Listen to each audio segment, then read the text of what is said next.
to Talking Wrestling with Pondwater Dave. I am Justin Davis, and as always, I'm joined by the man who counted Ric Flair's last match, Mr. Pondwater Dave Miller. And as usual, Dave, we've got a guest with us here this week. Who we got? Well, we got a really special guest tonight that goes back to pretty much to my beginning in wrestling as well. We've been friends for over 15 years. He's a wrestler. He's a promoter. And that says barely any of those things. A very successful promotion. Well, thank you. You've seen him on Impact. You've seen him all over the state of Texas, all over the Southwest. I've seen him in Mississippi, and we're proud to have him here tonight.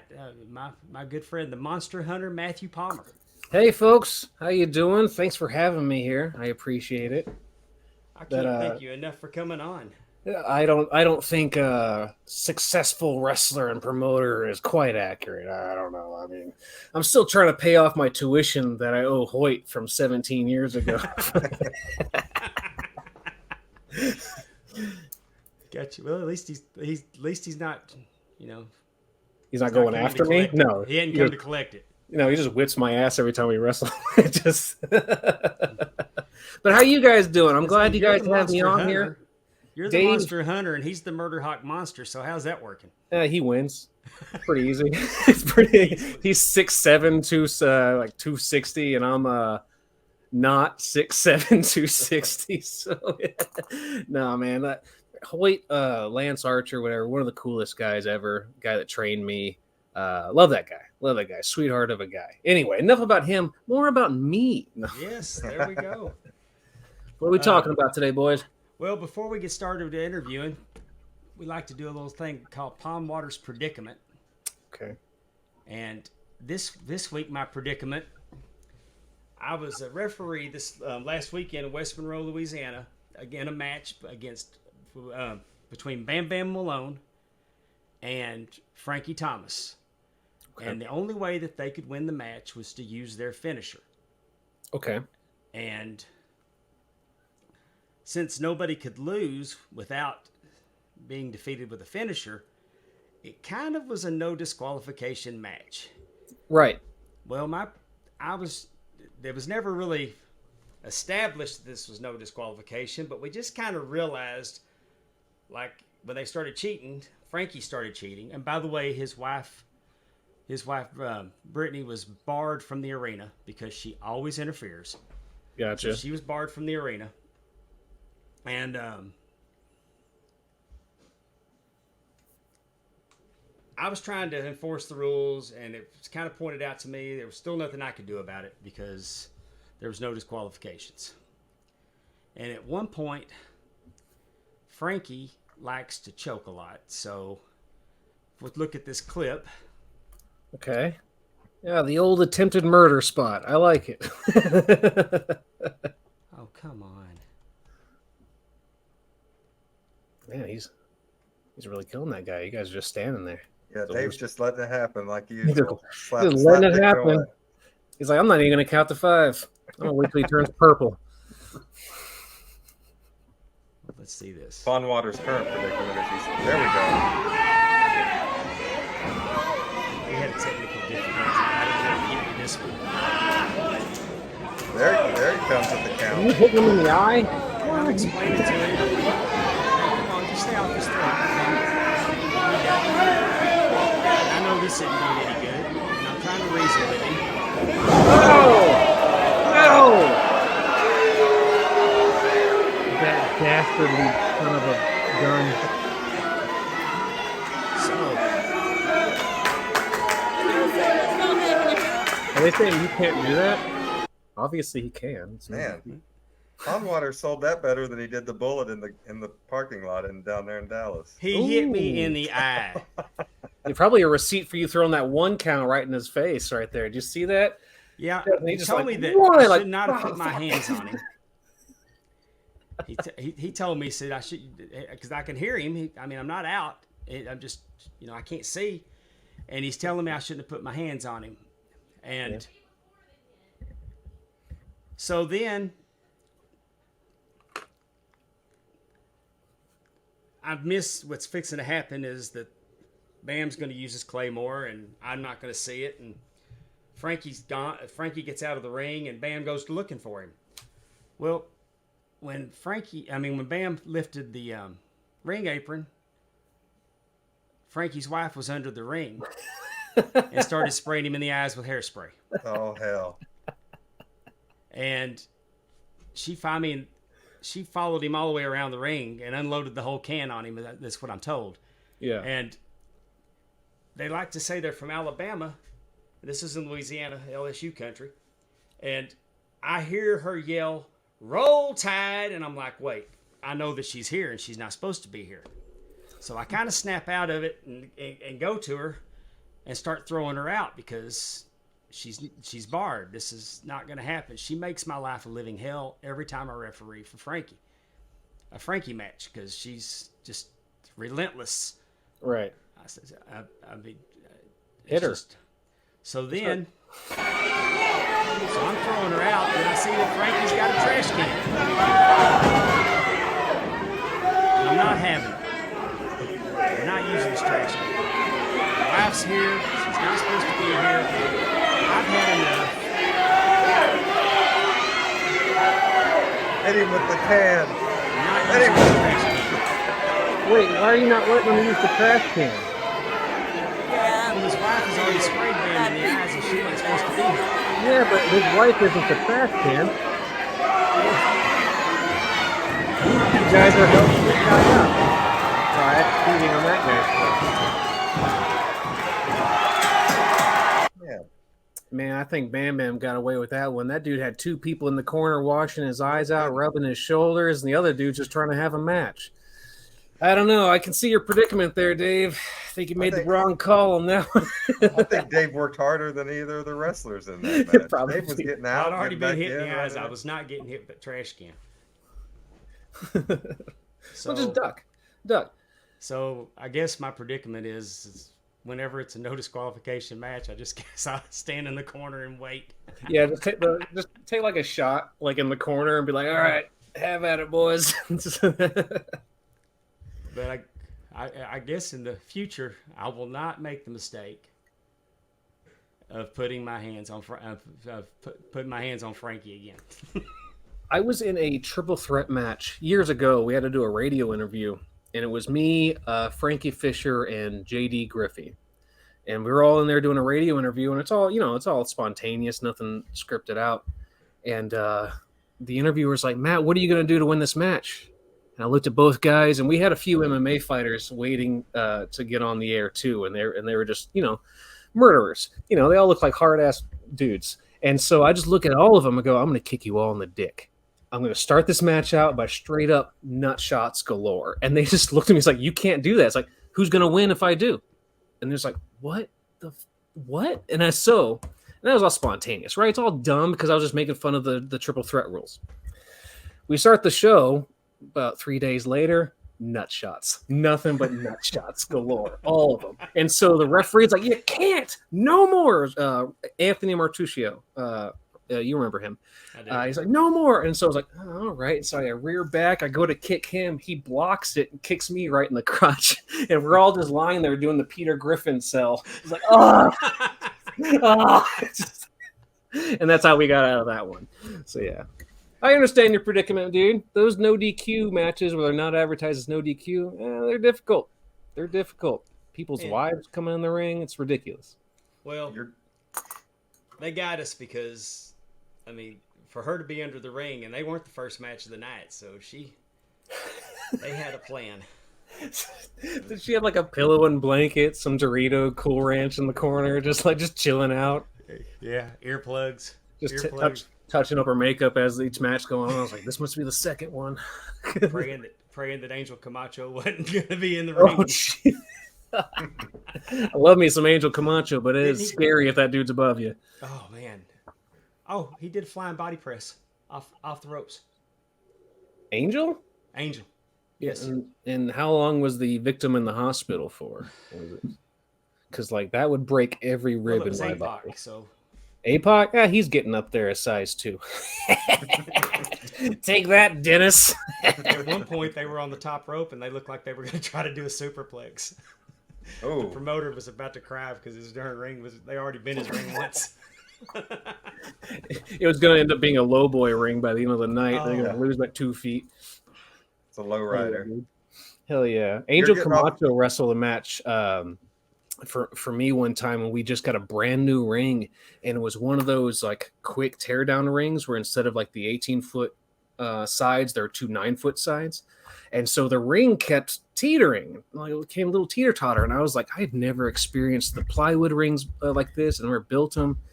And so I looked over at him and Sam Stackhouse. Sam Stackhouse, you know Sam? I do. I've worked with Huge dudes. And I go, We guys, get him. I can't talk. He's done some stuff with us too. oh, dude, Sam's great. Sam and Angel are both great. But I had to tell him, I was like, guys, for your own safety, just be careful. And they're like, oh, yeah, boss, no problem, no big deal. They go out there. These jerks are hitting their ropes. They're bouncing off. It's like, when do you guys become cruiserweights? What the fuck? Just come on, man. And if for those of you that don't know, Angel Camacho is a legitimate 460. Yeah. And Sam's up there too, right? Sam's near Sam's 4 or never up to been 4. 400. Dude, yeah. Well, the ring worked. I can tell you that. The ring lasted, but they scared the entire time. I was just puckered in the back, just like, please don't die. Please don't die. And you Isn't were it talking funny how to you the look ring, at it right? different when it's your ring? Ah, screw the ring. You're in wrestling for nearly 20 years. A ring's a ring. This is like the wrestlers. It's like, come on, man, please don't get hurt. Yeah. Did you work that show in Garland in Garland with Spoiler and Akbar? And the guy ran out and didn't pay anybody, and he had like a tarp for the ring mat, and literally Dude, you just ropes described 75% of the shows that I've worked my entire life. Like, I got a car tarp as a ring covering. The slightest bit of baby oil or sweat gets on there, and I'm just sliding around. Matt's like, so I was Oh, at the one of my promoter didn't fancier pay? matches. Yeah, Akbar said his name was Mark. He called him Mark the Mark. Mark Vaughn? Was it Mark Vaughn? No. Oh, damn. I like Mark Vaughn, but good Yeah, for it wasn't that. It wasn't that Mark. Ah, darn it. Mark the Mark. Yeah, dude, like there's been countless promoters that'll just take off at the box, or you know what I mean. It's indie wrestling. It's a bunch of wannabe carnies. No one's truly professional anymore, these jerks. Except for me, I'm great. He is. It's true. That's true. I don't pay anybody. Oh, shit. You started. Did you learn that at PCW? Hell yeah. Richard Hill showed me. Yeah, come to think of it, you still have Richard with you, so Hell yeah. Well, I love is Richard mathing. Hill. What's that? The math is mathing. Oh yeah. Except for their payout, that ain't mathing. Ain't giving you guys nothing. Not kidding though. I pay the guys. I pay them a little. Nothing a lot. So you started out at PCW, and you were training with Lance, and you were training with Robert Evans. Yep. And Wally Darkman. Yeah, you nailed it. The big 3. I've found ways in every little burst of character development that I do to incorporate a little bit of those 3 guys into my stuff. Like, I'll always try to have like an 80s theme for my entrance music for Robert Evans. I do a little bit of his mannerisms, a little ode to it. Hoyt, there's a couple of moves that he's done through the years that he showed me that I've always done. Just because it's him, and there's not much I can do to, honor a 6'7" dude. He throw out some choke slants every now and then. He works But like Wally, cruiserweight, though. Cruiserweight Hoyt. He used to. Hell yeah, Cruiserweight Hoyt. That was the Hoyt I got. That was the Hoyt that was like, all right, let's show you how to do some moonsaults. Let's do some drop kicks. And I was like, this is awesome. Guy barely had to leave the ground and hit me in the head. What year I don't know was if this I ever that you told started you your when training? I went to PCW, I had my choice between BJ Turner or Lance Hoyt. Same. I actually had the same thing. Justin, I started training in like 2000, late 2006, early 2007. Okay. I did a lot of stage theater, and that was my crappy job. By crappy, I mean it didn't pay very much. That was my job for a bit, and so I had to break it up in a few different training sessions. shoot, what were you saying, Dave? I forgot. I'm sorry. I was just saying we had the choice between Oh, Hoyt between and BJ Turner and Lance Hoyt, and I ran across BJ in a gym, and I said hi because he had been at PCW and stuff, and I was just just a regular fan, and he offered to train me over, I think it was XCW at the time, and I was like, it was either him or Hoyt at PCW, and well, I went with the taller guy, and he proceeded to hip toss me out of the ring that first week. That was hilarious, but yeah. And that's been it. I wonder what life would have been like if I went to BJ Turner, because his chain wrestling was phenomenal. Well, yeah, the mat stuff, that's who I started with, and I chose BJ because I'm 5'6", and Yeah.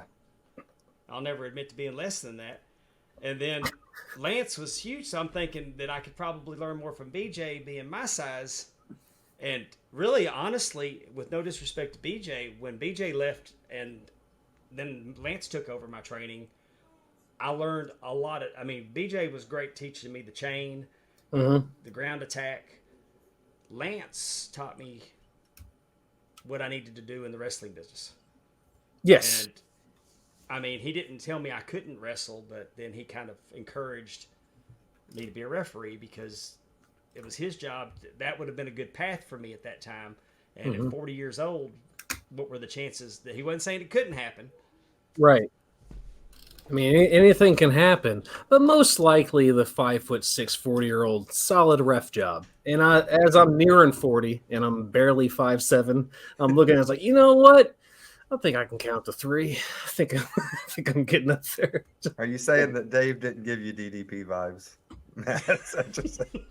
He had to start off as a manager first, then I would have been all about it. But he did. He had some managing under his yeah, belt. I know, because I was around when. Did you do the? Do you remember Mike Page and Joey Corman's tag gimmick, the Medics? Yeah, I was their manager. Yeah, that's that. Yeah, yeah, was Dr. What I was. Good.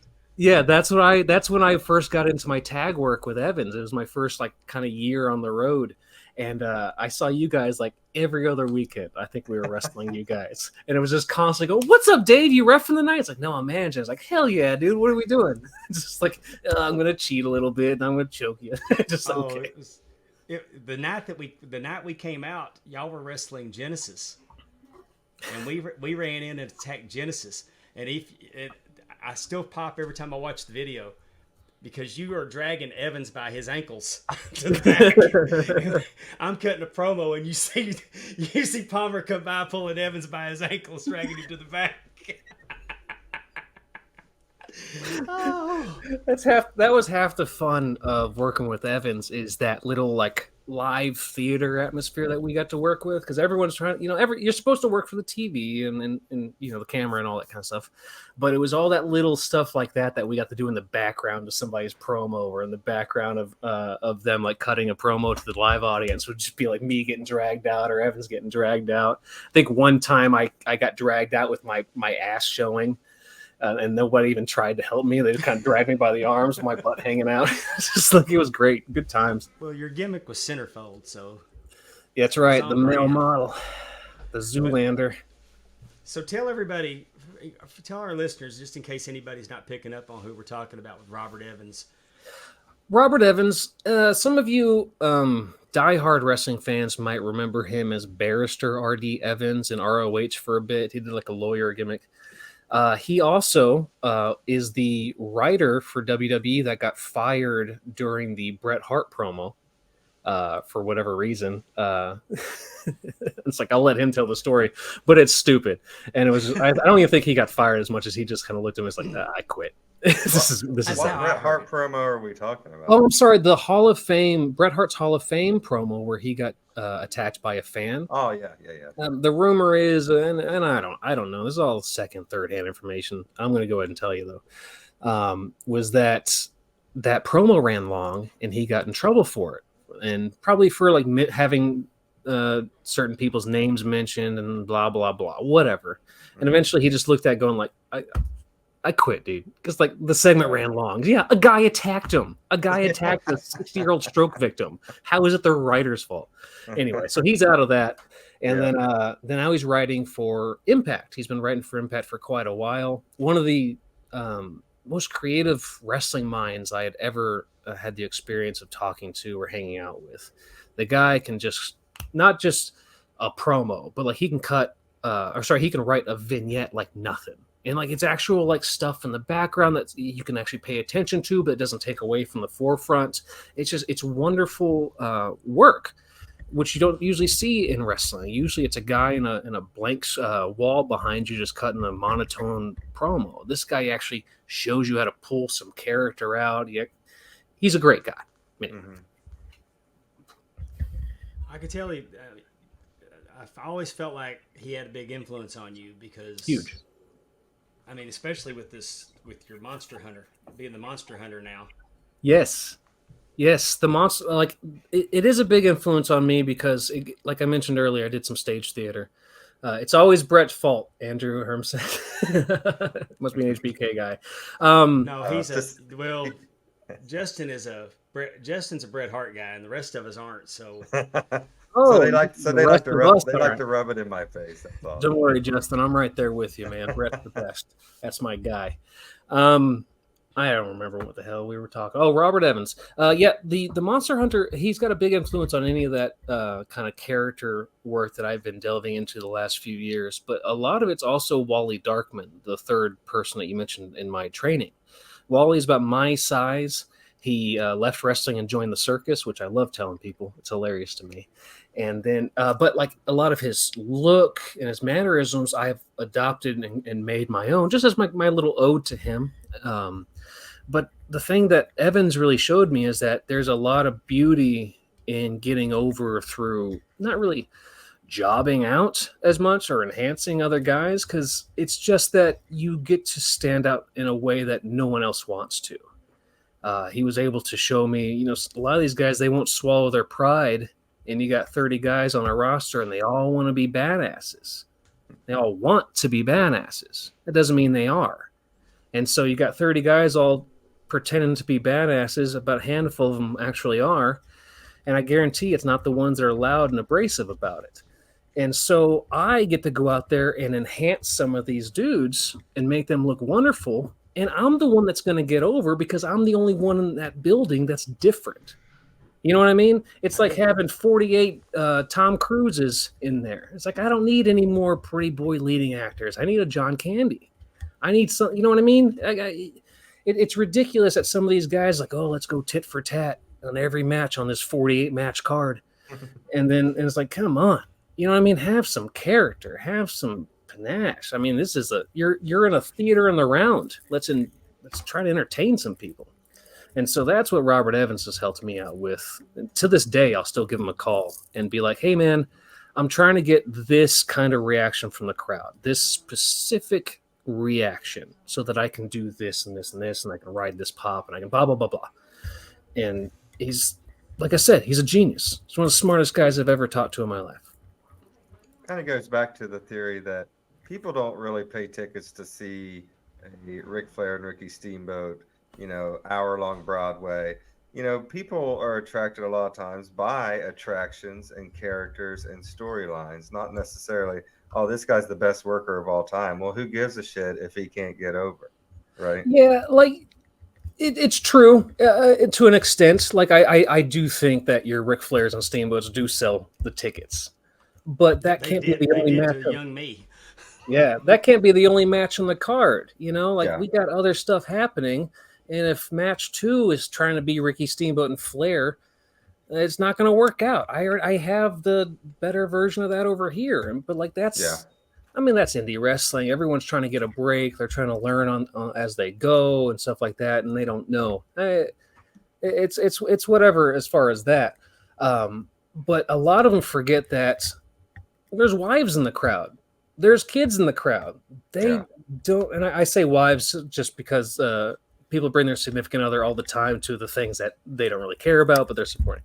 And they need somebody to be entertaining to them too. You know what I mean? Like some of these guys, screw it. Go on Twitter and watch all these GIFs of these amazing wrestlers. And like, oh, he's the best in the world.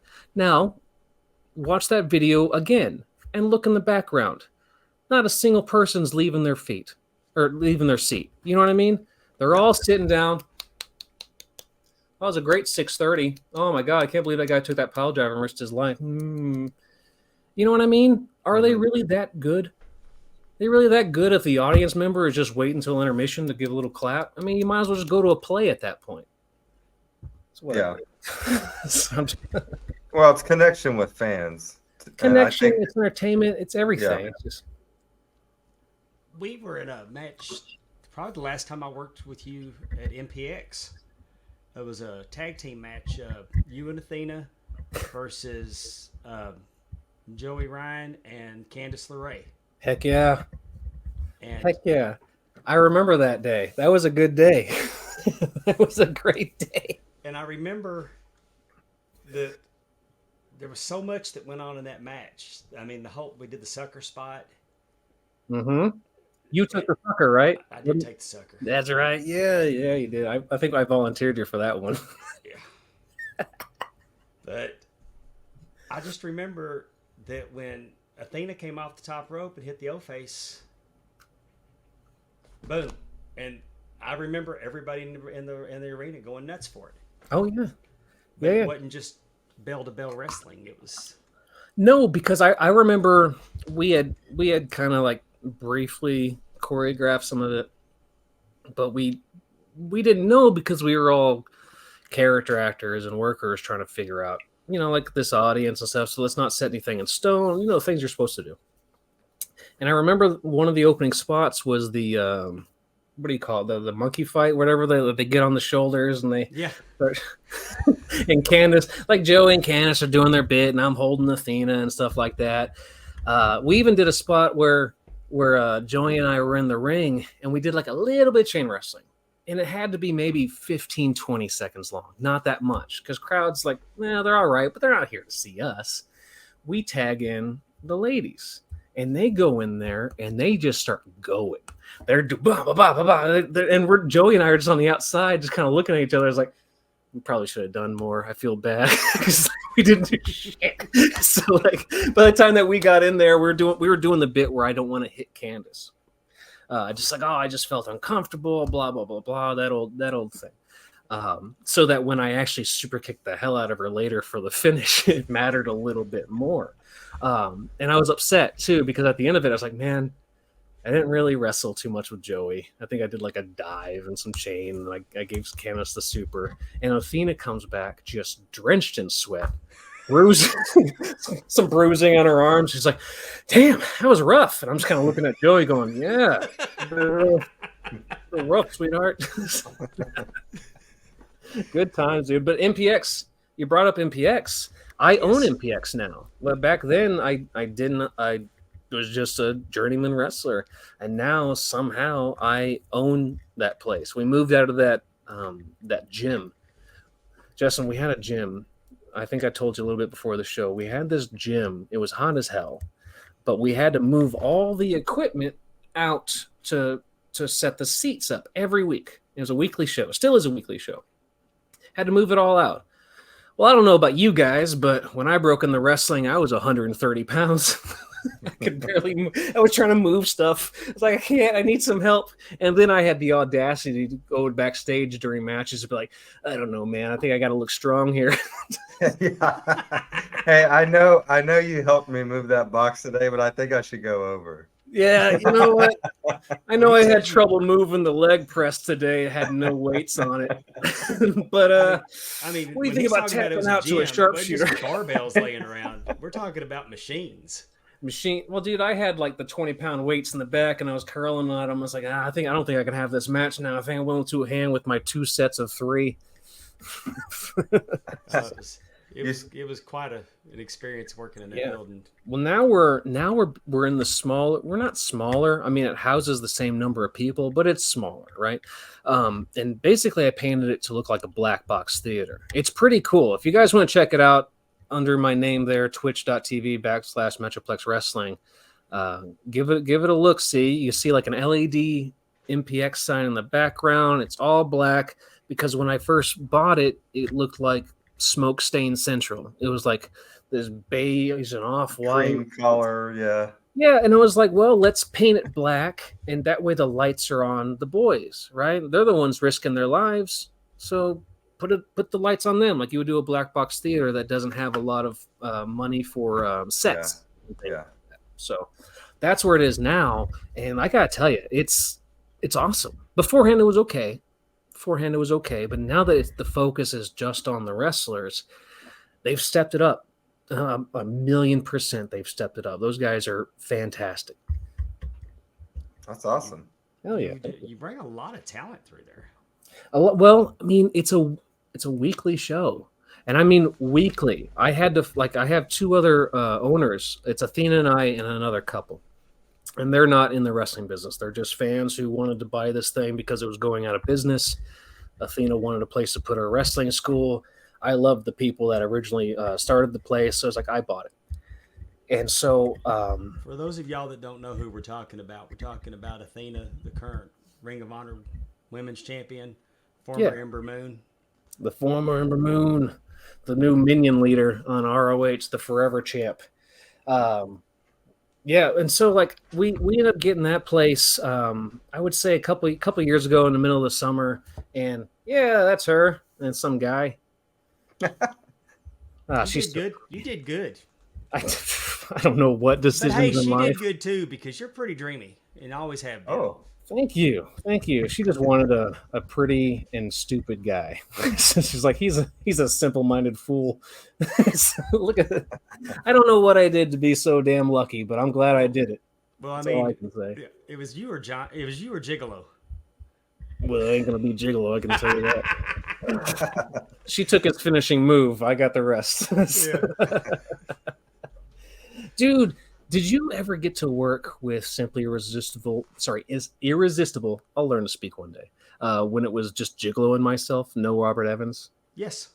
Dude, I had never been in more matches to where Gigolo just got the crap kicked out of him by Charlie Haas in particular.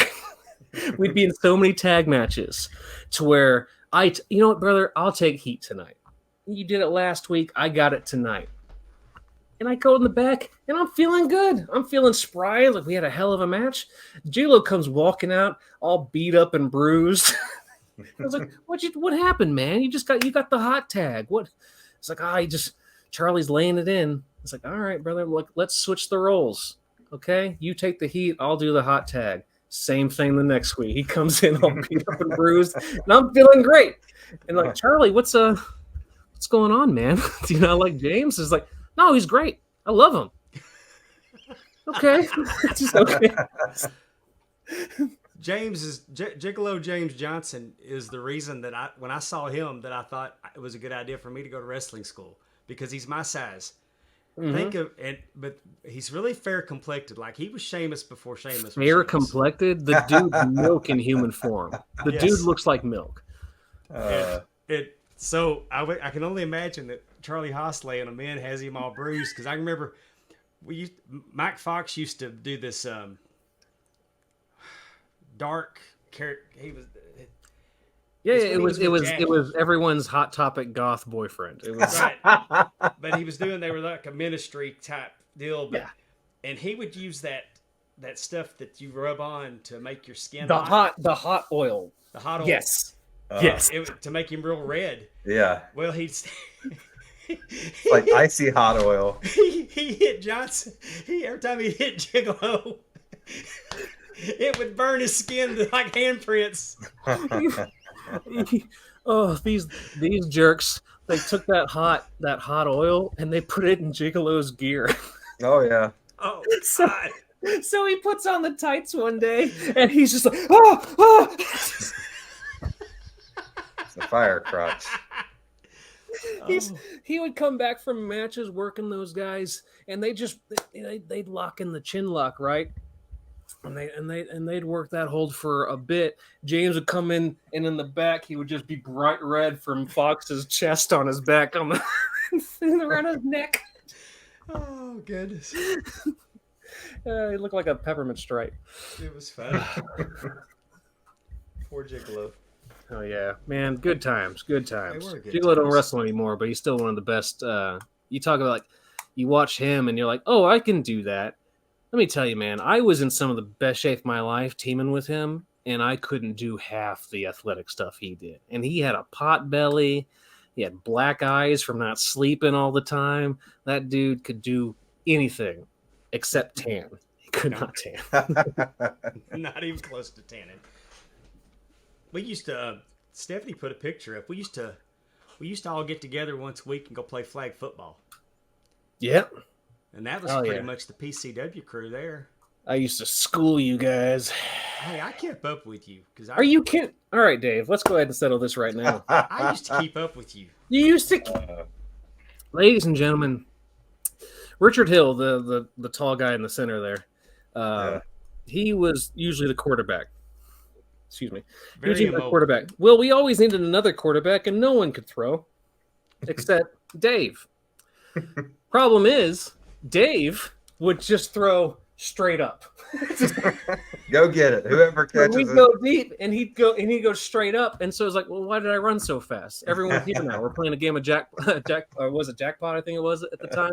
Yeah, it's just a jump for jump ball. It's a jump ball, yeah. Yeah. It's like all these 5'7" wrestlers jumping in the air trying to catch this ball. He used to kill me. I used to run my ass off just to get intercepted. Well, see, I only played quarterback the second half of the games, though, because the first half of the games I tried to run with you. What? Yeah. And I could run, but then I'd have to throw up. So you're basically saying you're running a post route about to the 40, and he throws it to the 25, and you got to come back and get it. Dude, I don't know where he was throwing it. I think he was trying to hit the sun. You know what I mean? Well, I mean, here all these years later, he's tell you that I could throw it. Yeah, straight up. Straight up. Now tell me. Hey, my hands are so small I could barely grip the football, let alone. Well, why is he throwing so high on a screen? I don't get. The reason why he's throwing it straight up is because he probably had to throw it over someone, and that's the only way he could. We're all 5'7". Yeah, except for Michael Faith. Good times. Nobody was breaking speed records. Jesse and Bags. This was before Bags started running marathons. That dude runs marathons now? How? He ran a marathon. Oh my god. Is someone giving us a dab in the back, or are they hailing the Hitler back there? What are they doing? They're giving I got you. That pose. He's coming off a little He's doing the Randy Orton. I got you. Oh, yeah, okay. Or all I see is the one hand. Everyone else is doing the four horsemen. Everyone else is putting up the four horsemen, yeah. That's right. You got to do the arm, though, where the hands. They were styling and profiling the night before. Well, we had good time. Hell yeah, we did that. We did that every week until I moved. And we were in great shape for the Saturday shows, too. By the time Sunday rolled around, though, we were done. We were exhausted. Hell yeah, dude. Well, when I was watching your match earlier, we were talking before the show. I saw you wrestle Izzy. What's his last name? Pondwater? James. Izzy James. Yes, and I thought it was really fantastic match. You talked about wrapping someone up in the sharpshooter earlier. You started to, and you gimmicked me because I thought it was a sharpshooter. But no, you kind of flip it into the Ultimo Dragon type of finisher almost. Yeah, like I called the move the Revenge of Vincent Price. Yeah, I knew it had someone's name in it. I couldn't remember. Because it doesn't matter. My character is when I was little, my dad controlled all the media in the house. Right. Radio, whatever he wanted, TV, whatever he wanted, and he wanted to watch old Gray B movies from the 50s and 60s and some older. So Vincent Price. I had to watch Bonanza from my dad, but Bonanza was too new. That's too new. We got to watch Rifleman, or watch Matt Dillon before the colorized versions. And so Vincent Price was a huge thing. So when I started doing this kind of like tongue-in-cheek gothic Monster Hunter thing, I was like, well, I'm going to do a little bit of something to pay some respects to Dad. So the Revenge of Vincent Price came about. The move itself, though, was an accident. I was doing a sharpshooter on Jason Silver, my friend who passed away recently, and I slipped.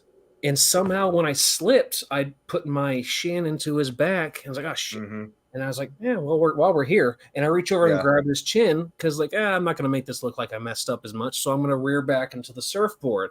And holy crap, did that get such a great reaction? I was like, I think I'm going to keep doing this. And Yeah. so, through the years, it's progressed. Like, I used to grab people by the chin and just yank them here. And now I grab them by the forehead and blah, blah, blah. But the one thing that stayed the same is that when I lock in the sharpshooter, people start going, oh, sharpshooter. A lot of guys do a sharpshooter. No Right. big deal. But the second I stop and I reach over with that left arm and start fiddling with the head, people are like, Yeah. "What is this?"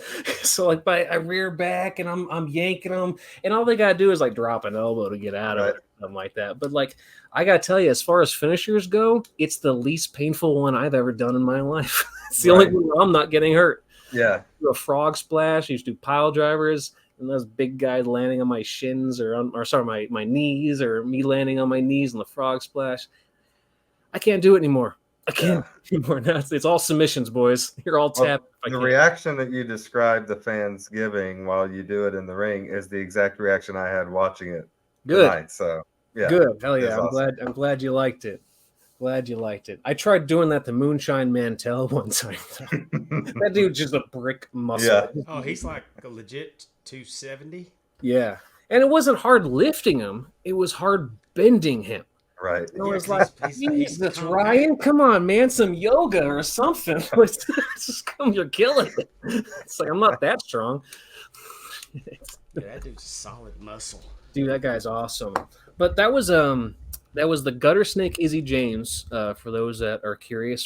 That was at Reality of Wrestling. That's Booker T's show in Houston. Booker T, huge Texas legend. It's like anyone that gets to go work in Houston, they want to go work for Booker's. He controls Houston essentially. There's other shows, but you know what I mean.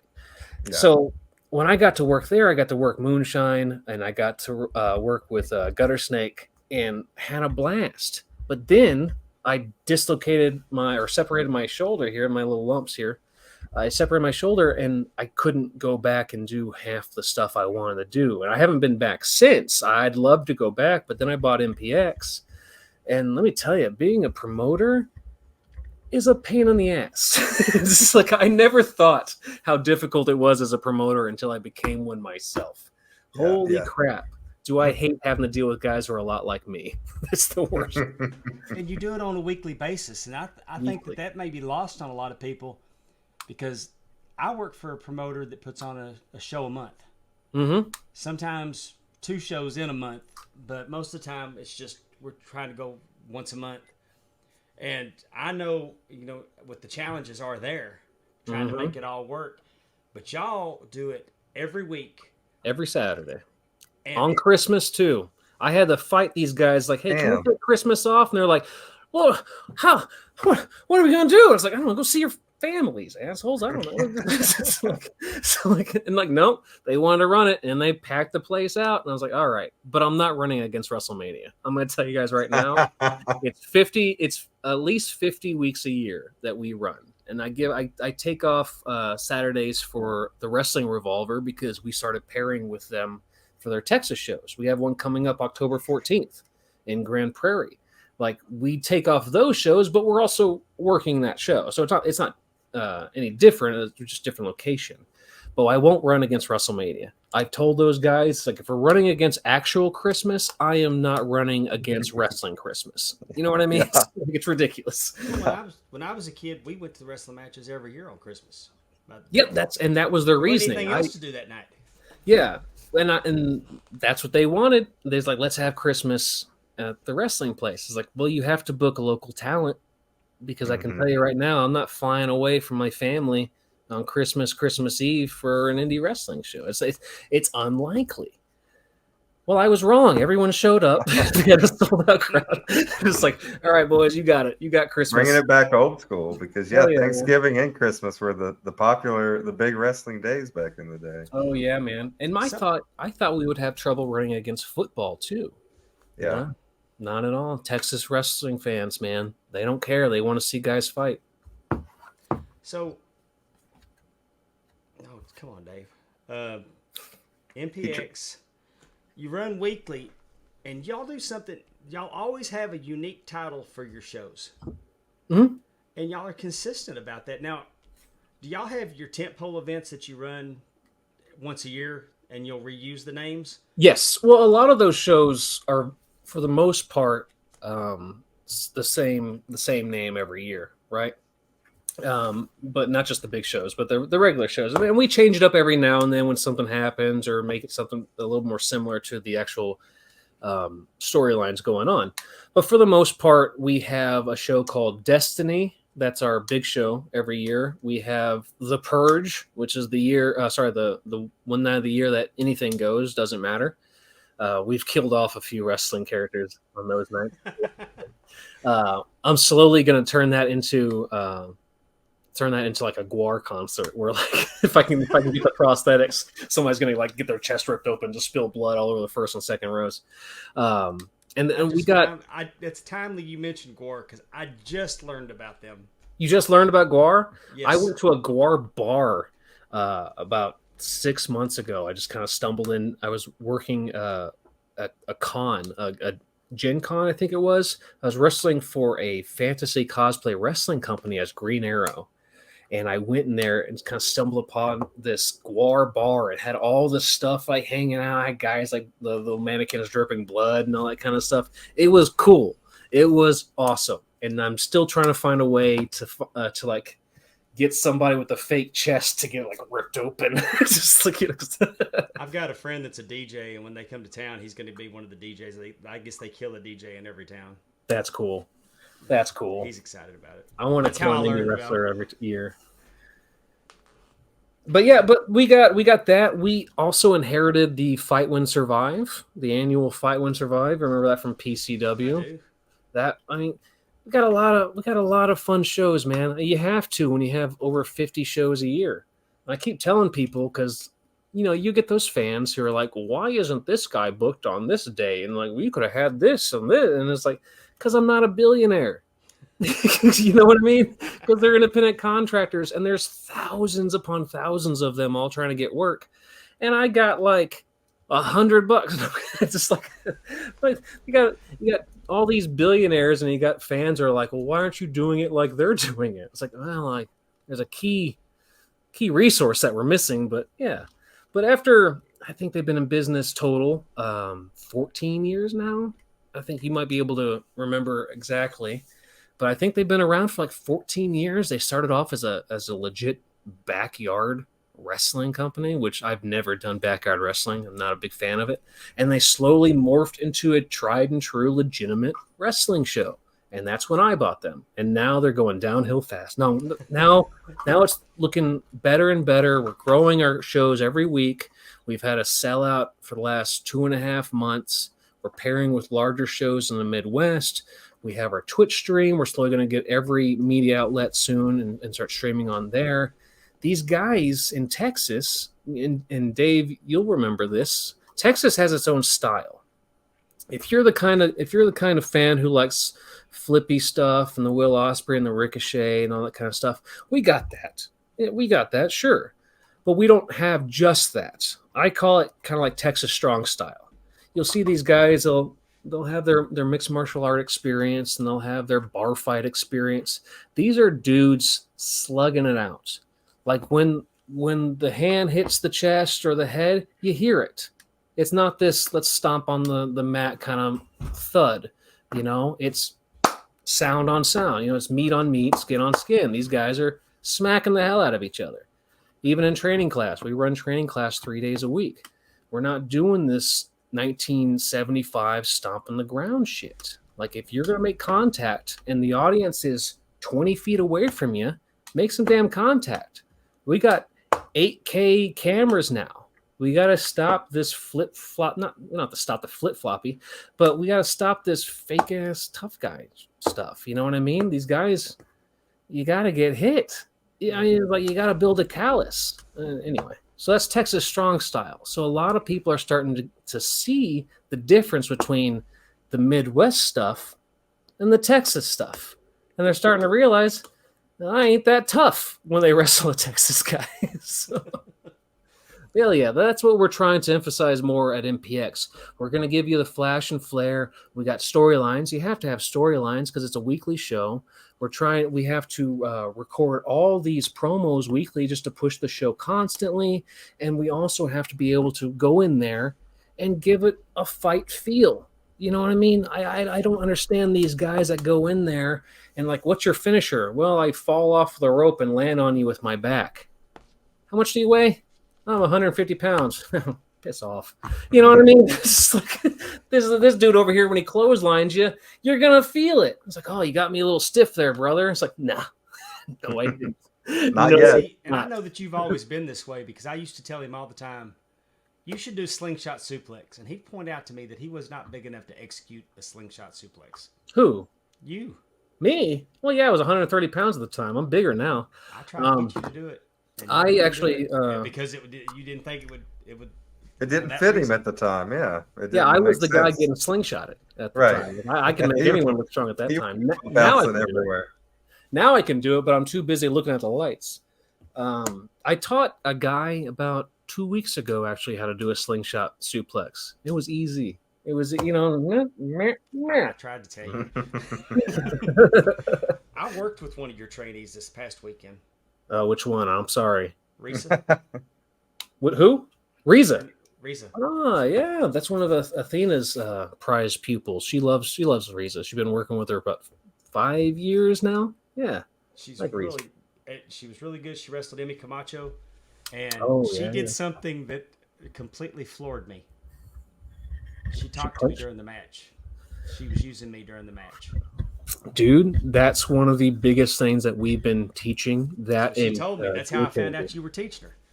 Yeah. I was like, you think that guy in the ring is just there for fun? He's a utility player. Like, that's the guy that probably set up the ring, or he set up some sort of tech. You know, every ref's got a side job that they're usually doing, and then, or he's handing out the window at the end of the night. So, talk to him, utilize him just as a political move. Talk to him, and then go in the ring, and that guy's not sitting in the corner 10 feet away from the action. He's right there. Why do you think he's right there? To feign to 1, 2, 3. It's like, no, man, he's telling you, hey, man, you got 6 minutes. Hey, you're showing your ass to the camera. What are you doing? Turn around. You know what I mean? It's just these guys, they're so used to just doing their moves and doing their thing that they saw on YouTube or Twitter that they're trying to get over and copy, instead of being like, hey, man, how much time we got left? Hey, could you tell him the move? Thanks, man. You know what I mean? It floored me because it's rare that I get it, but that may be possibly the first time in a women's match that I've ever got it. Oh yeah, and that's the beauty of Athena. Athena, I'm her husband, of course, but I'll go to my grave saying Athena is probably one of the best women's wrestlers to have ever lived. Simply because she can go in there and wrestle, and while other people are like, oh, here's this spot, oh, what's this spot? It's like, doesn't matter to her. That's not what she's thinking about. She's thinking, oh, this spot, each spot here takes 30 seconds. The transition takes about 30 seconds here. Blah, there's a minute here. The commercial's probably going to go in here. You got blah, blah, blah, blah, blah, blah, blah. She's not thinking about the match. That's nothing. That's nothing. That's muscle memory to her. You know what I mean? She's thinking, okay, I got to make sure that this person's looking all right here. They got to make sure that they're looking at the camera here. They got 2 moves here they got to get in. I got to make sure that this match goes 8 minutes exactly so Snickers doesn't get mad at us. Whatever. You know what I mean? Like, that's stuff that people on the indies do not understand. They're stressing about the spot that they came up with 30 minutes prior to the show, thinking that's the one that's going to get them the next booking. And it's not. It never is. They're stressed out about the wrong things. Well, I think they give y'all an advantage as a training school because last year I actually got to work three pay-per-views last year. Awesome. And I learned real quick and in a hurry that television wrestling is a lot different than arena wrestling. A lot different. And if you're not comfortable as a wrestler, you could sometimes feel like you're taking too long when you're doing the TV thing. Like maybe you're selling down and the guy's getting some character moments with the crowd or something like that. And you feel like, oh, I got to get up. Oh, you know what I mean? And it's like, no, man, no. just relax, chill. Keep the cell going. Don't just die on me. Don't just hop up after somebody's beating your ass and fight back 0 to hero style. You know what I mean? It's wonderful. It's wonderful. I love TV wrestling. Indie wrestling's fun too but it's like running a marathon. It's exhausting. You know what I mean? Because these guys are, okay, let me get a breather. I give him a clothesline. Let me turn. Like I tell the referee, blah, blah, blah, blah, how much time we got left. Let me work the crowd. And this dude's already up. And I was like, God damn, man, let me get a breather. Just, come on. We've been doing this straight for 8 minutes. 8 minutes straight on this workout. We haven't had a rest between sets. And you're just settle down. Relax. Calm down, dude. Just relax. TV wrestling, love it all day. Give me a chin lock, brother. I'm gassed from doing my drop kick. It's a different animal. I'll tell you that. What I didn't know, I mean, what you don't know, you don't know. And I learned pretty quick that night. Dude, I'm happy for you, man. I didn't know that you. Well, actually, I think I did, and I forgot it. That you reffed Ric Flair's last match. That is so cool, man. I love that. That's so fucking cool. I had no idea until that day that I was going to get to do that. Did you knew you were on the card though? When did you know you were on the card? I got a phone call, and I was given the choice between the Briscoes versus the Von Erichs or the Horsemen versus the Rock and Roll. Dude, and I immediately jumped on the Briscoes. Yeah, you went Briscoes. I went Briscoes. Okay. I tell you the truth, I would have gone the other way. It would have been like Horsemen. I was like, hell yeah, Horsemen. I'm in. Well, I mean, Briscoes were one of the best tag teams in the world. I am not arguing that fact. I'm just looking at the fact that I watched one of them when I was 4. And it was like, and that's the one I want to watch. Yeah, I just but then that day I was called off to the side and said, hey, tonight we're going to bump Kyoto. We're going to need you to run down and slide in and make the 3 count. I'm like, oh, that's cool. Now, I'd like to tell you it was because I had all these years of experience and that I'd paid my dues and I'd earned it. But the truth of the matter is my best friend's a promoter and he wanted it for me. Yeah. Nepotism, baby. Wrestling. Yeah. Hell yeah. That's the way to get over.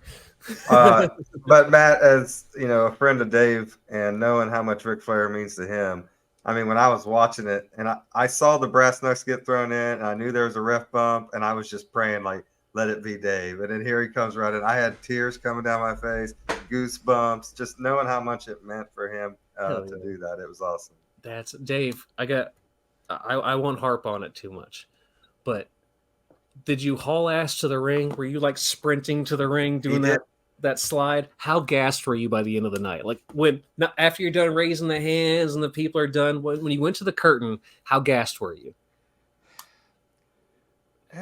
It took me a little while, and then it all hit me. Yeah. But I was genuinely concerned for Rick. Yeah. and then really annoyed because the backstage was so crazy. It was just people were back there that didn't have any business being back there, and like fans or media?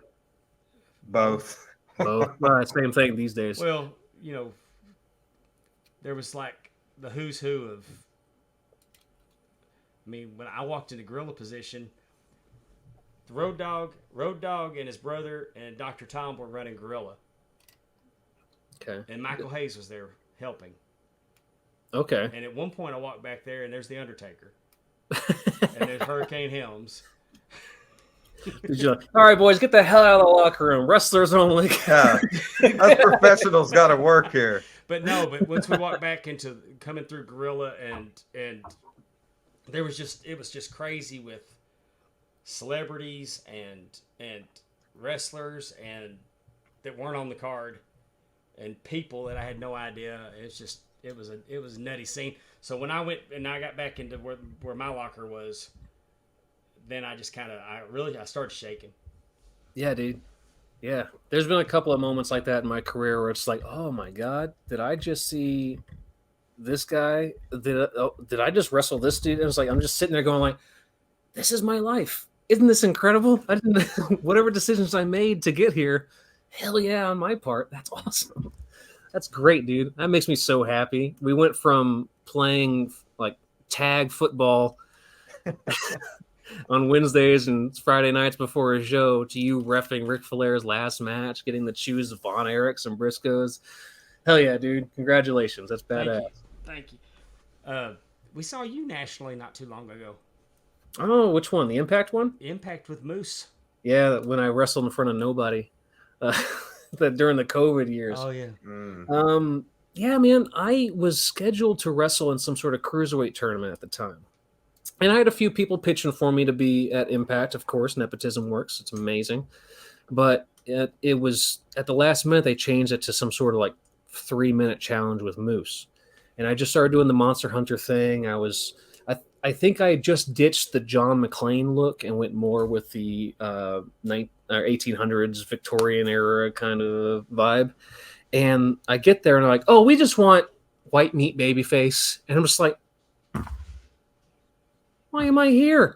Just like, I wear makeup and I walk around and talk like this. Yeah, and it was like, no. We just want like white meat babyface. You're going to be a security guard that gets thrown around and then you have a match and then you survive. And I was like, oh, this sucks. Hey, that's surviving. That's surviving when you're not supposed to. It has been done for years, and you did it as well as anybody I've seen.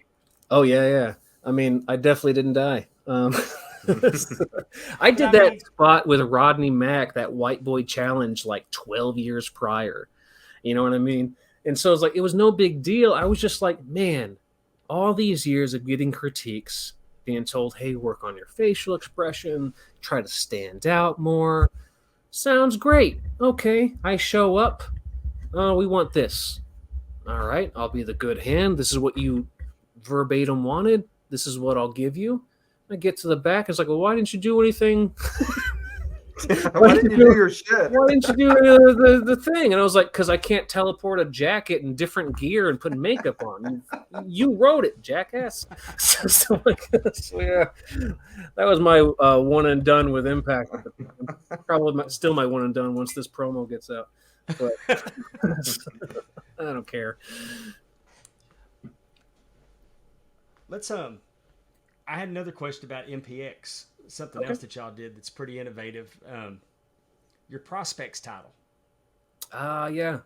Your belt is really, it's a really cool belt too. Thank you. Thank you. I'm in the middle of getting rid of it. Are y'all really? Yeah. So the prospect belt that he's mentioning, basically the Money in the Bank concept WWE introduced all those years ago, has become basically a staple for any show that's a consistent show. Like it's going to happen at least once in your local wrestling show, some sort of number one contender at any moment kind of thing. We didn't like that too much. I mean, yeah, it's a thing, and we understand it's a good little mechanism to get the next storyline going or next guy. So that we decided that you could win the prospect title, but you had to defend it 4 times successfully before you were allowed to cash it in the Money in the Bank at any moment kind of stipulation. Simply because, well, you need content. You know what I mean? You need content to put on the show, and you can't just have one rip-off ladder match that people see, once a year already from a billion-dollar company. So you got to give them a wrestling match for it. And then you got to give them more wrestling matches for it. And in the process of it, we were able to make more content, but also find ways to where, yeah, this guy won, but he didn't cash in because he lost in the third defense. Now it's slowly becoming a secondary title that means something. It's legitimately a secondary title because you want to successfully defend it so that you can get the title. It's a good little way of separating it. I'm not a big fan of guys like, oh, this belt's the work rate belt. This belt here, I'd rather have this belt because of Mr. Perfect here and Brutus Beefcake here. It's like, who gives a shit? You know what I mean? It's like the whole point is to get to the last match on the card. That's usually what everyone paid to see. If it's not, then most people will leave. You already got their money, but they'll leave by intermission. But you want it to have a hierarchy. How are you going to have storytelling when, like, yeah, that's the big belt. That's the one that the star has. But these guys are better wrestlers. What? what? You know what I mean? It's like, what terrible storytelling is like, yeah, the guy that has the big belt, not that good of a wrestler. This guy over here, though, he defends it every week. And he's like, come on, man. Come on. So the prospect belt became that. And so right now, I'm actually in the process of trying to phase it out. Because it's been around for, I want to say, 7-8 years now. And I just feel like it's time that it could just be its own secondary belt. Now, It's been 7-8 years. We can make it a secondary belt. People know it's the belt. We won't go away from the structure, the booking structure of like, yeah, that guy isn't just going to be the IC champion and that's it. He's going to get a bump up in the card once he's done with that, right? But anyway, I'm getting a lot of flack on that one because the other owner's like, no, it's the best thing when the music hits and the guy goes in the cash in. And it's like, you're still saying cash in. You're still saying the WWE line. It's like, so that's whatever. And the side plates have numbers on them, and yes, little medallions that you can remove. And we put it like a countdown. We film a little video each time of somebody screwing in the little plates. And we air it. It's like, this is title defense number 3 right here, and we'll show me like taking off, like just it's my hands, but it'll show my hands like taking off a belt when the numbers when the guy loses the belt to the next guy, and he's just like, no, I was so close. Well, you know, I've always been a belt guy, so. Oh, I can tell. And yeah. And hey, and if you want to be a belt guy too? Oh, sure. I love belts. Big Time Belts is for you then. Woo. Big Time Belts with low prices and high quality. If you just want a belt to carry around the house, throw over your shoulder because it makes you feel like a badass, Big Time Belts has got it for you. If you're a wrestling promotion, don't use toy belts with stickers on them. Give your champion something they can be proud to take to the ring. Big Time Belts is providing custom belts at affordable prices for wrestling promotions all over the United States. This belt, the belt that's on the screen right now is a custom belt. Stacked plates. This Grand Champion, the Grand is stacked on top of the plates. If you can dream it, they can make it. They could turn just a drawing that you put on a piece of paper into art that becomes metal and leather. You could get a belt with your favorite sports team. You could get a belt with your granddaughter's softball team. Just whatever you want. If you can dream it up, we can make it at Big Time Belts. You might be saying to yourself, Dave, I'd like to have belts, but my wife would kill me. I'm here to tell you, I now own 76 belts, and she gets over it. I mean, they do get over it. Well, Dave, I can't spend $300. She won't speak to me. It's football season. You don't want her to speak to you anyway. Not right now. She'll get over it by the spring. Big Time Belts. Get one for your fantasy football team. What would be better than awarding the winner of your fantasy football league a belt? So go on over to Facebook, type in Big Time Belts. You got the robe. Big Time Belts will hit you hooked up, and we want to thank them for sponsoring our show. Dude, I like that SWA heavyweight title there. That was really cool, and those stacked plates look awesome. That's some awesome depth they added to that belt. That's cool. They replaced all their belts just recently, and from what I understand, AWA and Alabama's doing it as well. Dude, I need to contact really them for my new tag title. Y'all have some of the nicest belts. Y'all have. I mean, I love your tag belts. Yeah, I gotta get new ones. They're tearing apart. Big Time Belts might be the place I go to after I get off this with you guys. Dave, don't bring up any of his other belts. You're killing them all.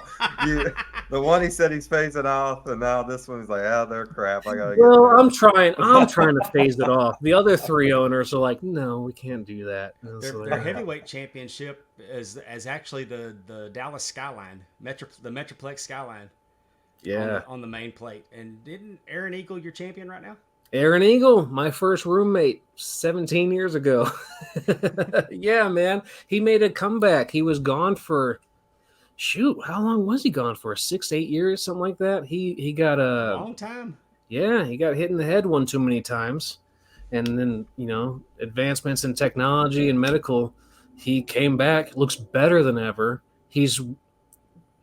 The work is 10 times better than when he was in his 20s too. It's crazy how that happens. These guys hit 32 and they're just boom, ready to go. They're jacked full of muscle and they know how to like manipulate a crowd. He's been a godsend for MPX. The hero. He comes out and he does a pose, right? And he was the heel at the time, but he got over so much because he would just stand in the corner and do a pose. I can't even do it right. He's got muscles too. He would just do a pose, and he would legit stand there for like over 2 minutes, and people would just start counting on their watches, and they tweet about how long he'd be in that pose. He'd do it so well, he'd get over, and he became a baby face, and he still does it. He even held it for like 3 minutes a couple of weeks ago. Came back with his arm, and it's like, my shoulder hurts. Like it's just like, yeah, you dumbass, you just did this for 3 minutes. Love that guy. Love that guy. I got to referee for him right when he came back. He worked the Hall of Fame show that Fuller does in Fort Worth, when WrestleMania weekend, when WrestleMania was in Dallas, and it was just so good to get to work with him. And he's been here to Mississippi once. Yeah, bring him back. I've got to work with him here in Mississippi one time, and he was at PCW when I started. Mm-hmm. He was on Uncut the first time I went to actually just went as a fan before I ever went to the school. Same. I remember being in the crowd watching him have one of his early matches. He was like a Boy Scout gimmick or something, like Cub Scout or something, I think it was. And he was 120 pounds. He was like 5'8". And then, when I get into wrestling, he starts working out a little bit, grows 5-6 inches. Now he's like 6'2". He's legit like 230, just full of muscles. And it's like, what the hell, man? Where's my growth spurt? What's going on here? He used to eat all the time trying to put on mass because he was so skinny when he was a kid. Dude, all the time we would carry those meal packing bags where it had like 5-6 meals. We'd have like 5, 6, 7 meals a day, not counting protein shakes. Just trying to gain weight, trying to do it without any steroids or anything like that. And holy crap, dude, our metabolism must have been insane for being in our mid-20s. We were shredded. Guys would be like, damn, Palmer, damn, Eagle, you guys got 6-packs and blah, blah, blah. I was like, yeah, but if the wind blows, we're going to fly away. Like, we have no mass. When you're growing up, don't count. When you're growing up, Matt, what sports did you play, if any? Look at me, dude. Look at me. I mean, I didn't know, man. Like I play sports. You could have played basketball. You could have played basketball. Pee-wee basketball as a 30-year-old. Soccer. No. That's the go-to for all of us that we couldn't get on any other kind of team. We just we'd go play soccer because nobody else would. That's right. Athena was the soccer player. I actually had a very unusual childhood. I won't get too far into it, but I didn't get to play any sports because of it. And so I got to do some theater. That was fun. Right. But due to the unusualness of my early upbringing, there wasn't time for sports. Nor would I be good at them. Well, actually, theater probably helps you as a wrestler because, obviously there's a lot of that in there and telling a story. Yes. What wrestlers did you grow up did you grow up kind of ever thinking about wanting to be a wrestler? I mean, obviously you probably watched it as a kid, and who kind of inspired you back then? Since I was 4 years old, I've wanted to be a wrestler. It's the only thing I ever wanted to be. It's the only reason I did theater, because I am deathly shy. Like scary shy. Like obviously it seems unusual now because I'm talking to you, but I am a hardcore introvert. And so I needed some way of getting out and getting out of my shell because I so desperately wanted to be a wrestler that I started doing theater just to learn how to talk in front of people and not cry while doing it. And so I did a lot of that. But as far as and my old man, showed me how to lift weights and be a little athletic while we were living our life. But as far as wrestlers, my favorite wrestlers growing up was Bret Hart. I love Bret Hart. Love Shawn Michaels too. I don't understand the hate for any of that one or the other. I don't get that. But I loved Bret the most. He was the first wrestling match I ever saw was him and Davey Boy back when Bret was doing the IC run. Not the SummerSlam match, but it was like those like Coliseum home videos where they got Those Whack 'em, smack 'em, or something yeah, like dude, that. those are the best, man. Those are Yeah. the best. I still remember Davey Boy and Sean having that match where Davey goes for the superplex and Sean turns into the crossbody for the cover, and like those things. I love those matches to this day. I was a huge Benoit fan when I was a little kid. I loved the wrestlers, Malenko. I loved Regal. I loved Regal a lot. My dad and I loved Regal, and it wasn't just because of wrestling. Regal was the one who actually started showing that character, Right. and like every wrestler had character, but it was just the facial expression. like before he even did anything, like he was just Yeah. disgusted by having people even look at him or talk to him, and I was like, oh, I love this guy so much. And then when my teen years, I started discovering a bit of Memphis wrestling, and I used to find the old was it Wrestling Gold, those old cassettes back in the day, and I got introduced to like Tommy Rich and the Poffo family and stuff. Dave like and that. I have been introduced to Tommy Rich more than we wanted to. He almost got us kicked out of a comedy club in Huntsville. Yeah. I was, let's just say I was his flower man for a weekend in St. Louis, and that was not a good job. Ooh, fun. I never worked with him, but I've heard stories, and it's good enough for me. But yeah, those are my guys. I liked the guys basically that were like the fantastic wrestlers. That's and then exactly somehow how I was. along the way, I became a guy who wears makeup and Right. does a Jack Sparrow walk to the ring, stuff like that. Barely wrestles at all. But those are my guys, man. Ever since I was 4, I couldn't tell you how many times that I watched a match of, like, say, Benoit versus one of the guys from Men at Work, like an old Saturday morning job match, and I just watch it over and over because, like, I love the way he do the dragon suplex. Or I'd watch Brett and Perfect from SummerSlam, which is still one of the best matches ever. Yeah. I know Dave's over here just sitting there going, like, well, we grew up watching. We grew up appreciating the same thing. Obviously, Bret Hart was my favorite, and I was like you, a guy that appreciate like the workers, the Eddie Guerreros, the Chris Benoits, the Owen Harts, those guys. But I didn't want to crap on the when I said the Ric Flair Ricky Steamboat comment earlier. I didn't mean that doesn't draw. I meant like when we talk about like Hulk Hogan versus Andre the Giant. I meant you don't have to have that to draw big. Is I guess was the point I was trying to make. Gotcha. There. Yeah, of course. Yeah. I was never really a Hulkamaniac or an Ultimate Warrior fan. I liked Savage a bit, but I kind of thought he was all over the place even as a kid. You know what I mean? It was just like, it's all right. But you give me some Heart Foundation, you give me some Rockers, Brain Busters, and I'm using a lot of WWE because that's what I was introduced to as a kid. It wasn't until I was near a teenager, no, maybe not even a teenager, when I started watching like the Natural, Dustin Rhodes versus Rick Rude for the U.S. title, Steamboat and Rude versus TV title, things like that. I used to, I didn't even know WCW existed, but when I found out pre NWO, Steamboat became my guy, and then the Hollywood Blondes. I love the Blondes, but Steamboat was my guy. That time period, my parents didn't have cable yet, so I had to go to my grandparents and stay the night with her for the weekend because I could watch WCW Saturday night, and that was my first introduction to it, like around 93, 94. Yeah, like I saw Ric Flair bleeding on magazines. Like I kind of I knew it was happening, but I really didn't know what was going on. Right. I was the same way. I was the exact same way. I had to go to an older relatives to get to see my WCW Saturday night because we didn't have cable out in the middle of the country. Hell, we didn't have floors. I lived on dirt floors. And I was in a double wide. My parents were getting fucking cable in 1990. Right? Yeah, it was like, what the hell's cable? We're watching Gunsmoke, son. Let's do But I got introduced to like Rick Rude, Steamboat, Benoit. I was never a Flair fan.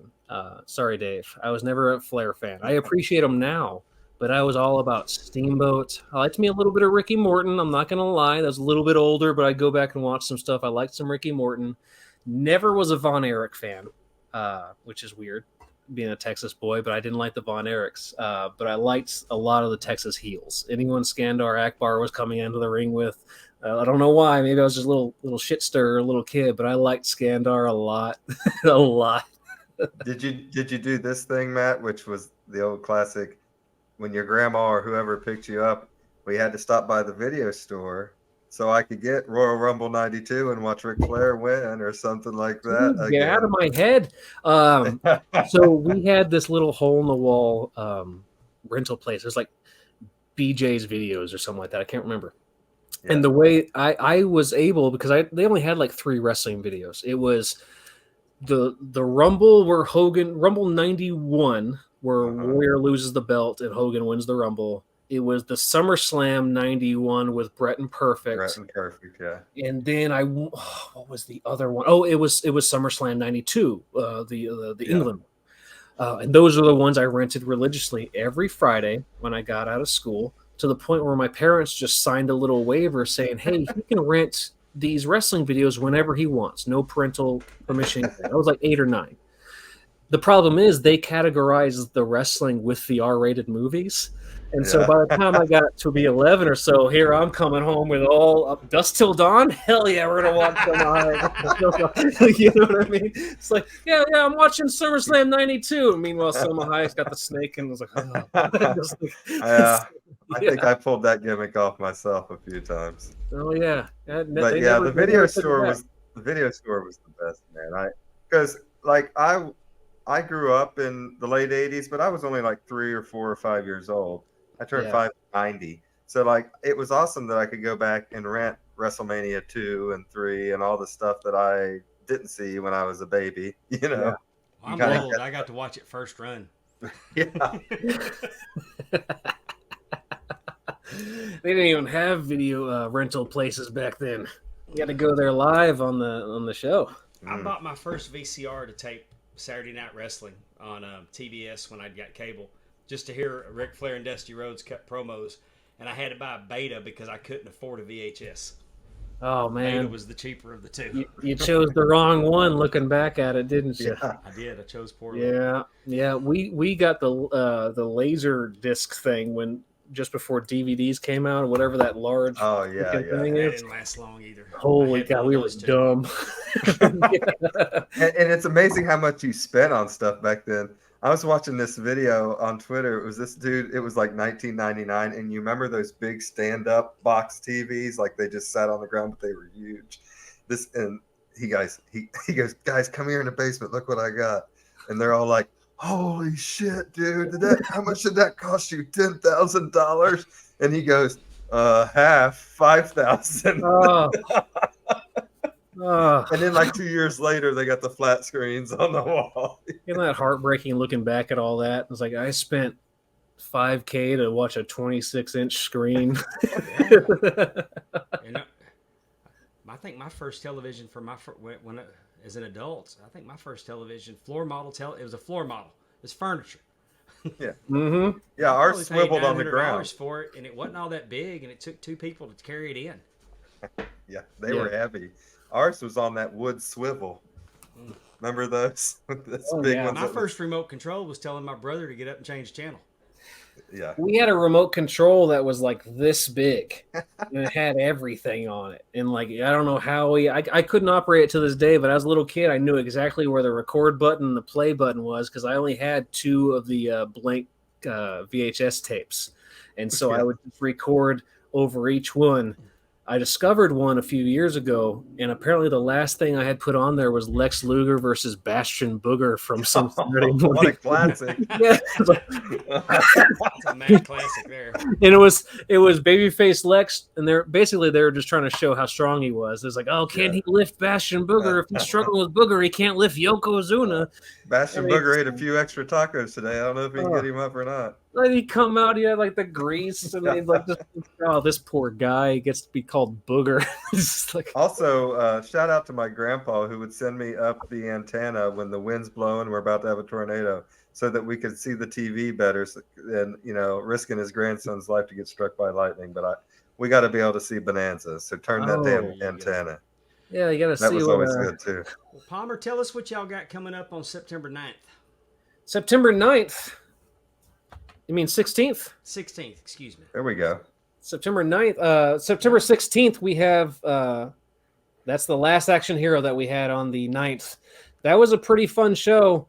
On the 16th, we have Homecoming.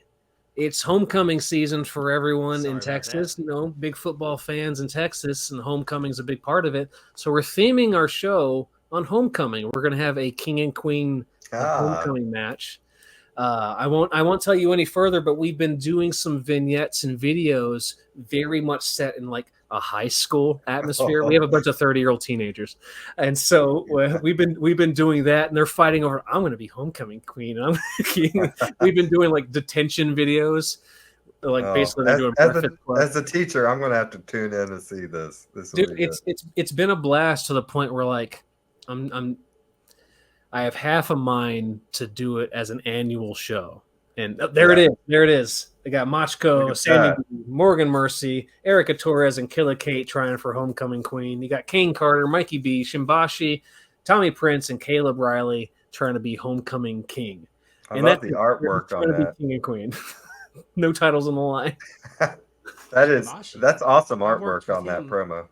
Thank you. Like we have everything that we do at MPX is done in-house. We have a very family atmosphere as far as like the tech and crew. I couldn't tell you any show in the country that has such a tight-knit group of people that just want to put on quality wrestling every week. And it's not even the wrestlers. It's the volunteers outside. It's the people that do concessions. It's the merchandise. It's Nick Caldwell, who makes our graphics and our flyers, who's also a referee and slowly becoming a bigger part of the show. It's just like everyone that is involved with MPX contributes to MPX in ways that immeasurable in my eyes. As a small business owner trying to like shift from wrestling to promoting, I don't know how I would be able to do it without the quality help of people like Nick Caldwell and Taryn Muse and Heather McClendon and Rusty McClendon, these wonderful people that help with MPX every single week. Shout out to the person who made that promo artwork, because that is, I mean, honestly, we have a lot of independent wrestling promotions on here. And also, you know, being where I live here in Huntington, West Virginia, we have a lot of independent wrestling promotions come through. And I see a lot of these types of, you know, promo artwork. And I have not seen one that good. That's fantastic. Thank you. We're trying up from the 9th. I mean, did she? I think she's already removed them from the feed. Oh, you don't. Okay. Yeah, it was based on the last Action Hero. The one we were a week late on, I thought was incredible. I mean, that was. If I was on that show, I'd want one of those posters as a souvenir. Oh, hell yeah, dude! Like, thank you so much. Like Nick Caldwell. Referee Nick Caldwell, he has a I want to say it's Conspiracy Creations is the name of the company. I work directly through him, but he has Conspiracy Creations. If you want to find him on any of the MPX socials, if you want to check him out, you can find him on there. He does all of this. He does everything. It's fantastic.